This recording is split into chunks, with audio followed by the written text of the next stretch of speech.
শিক্ষার্থীরা তোমাদের পঞ্চম ও অষ্টম শ্রেণী বৃত্তি পরীক্ষা 2025 নতুন নিয়ম প্রকাশ করেছে শিক্ষা বোর্ড থেকে। শিক্ষার্থীরা ইতিমধ্যে শিক্ষা বোর্ড থেকে তোমাদের নতুন নোটিশ প্রকাশ করেছে বৃত্তি পরীক্ষার নিয়ম নিয়ে। তো বৃত্তি পরীক্ষার নতুন নিয়ম 2025 জানিয়েছে যে পঞ্চম শ্রেণী বাংলা, ইংরেজি ও গণিত পরীক্ষা হবে 2 ঘন্টা 30 মিনিট, অন্যদিকে বিজ্ঞান ও বাংলাদেশ বিশ্ব পরীক্ষা হবে 1 ঘন্টা 15 মিনিট করে। অন্যদিকে অষ্টম শ্রেণী তোমাদের বাংলা, ইংরেজি ও গণিত পরীক্ষা হবে 3 ঘন্টা করে এবং বিজ্ঞান আর বাংলাদেশ বিশ্ব পরীক্ষা হবে 1 ঘন্টা 30 মিনিট করে। শিক্ষার্থীরা প্রতিটি বৃত্তি পরীক্ষা শুরু হবে সকাল 10টা থেকে।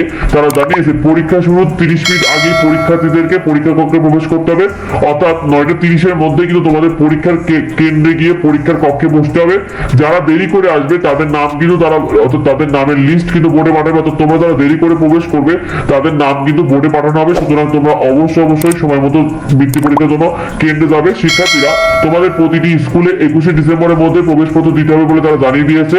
স্কুল কর্তৃপক্ষ তোমাদের প্রবেশপত্র দিবে। তো প্রবেশপত্রে যদি কোনো প্রকার কোনো ভুল থেকে থাকে তাহলে সাথে সাথে তুমি তোমার স্কুল কর্তৃপক্ষ অথবা শিক্ষকদেরকে জানাবে।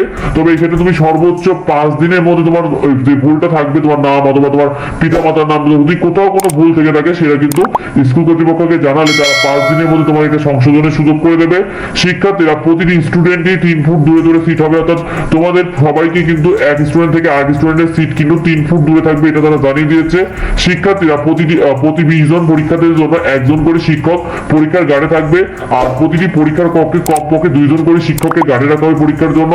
পরীক্ষার সময় শিক্ষার্থীদেরকে একটা হাজিরা শীট দেওয়া হবে, যেখানে তোমাকে স্বাক্ষর অথবা তোমার নাম লিখতে হবে, তো তোমার রোল থাকবে সেখানে তুমি তোমার পাশে তোমার শুধুমাত্র তোমার নামটা লিখতে হবে যে তুমি উপস্থিত আছো।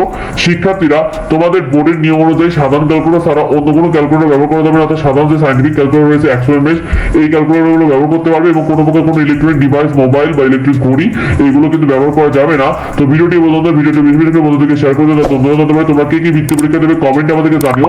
আর বৃত্তি পরীক্ষা সাজেশন এবং ফ্রি শিটগুলো নিয়মিত পেতে অবশ্যই আমাদের চ্যানেলটিকে সাবস্ক্রাইব করে রেখো। দেখা পরবর্তী ভিডিওতে। ধন্যবাদ।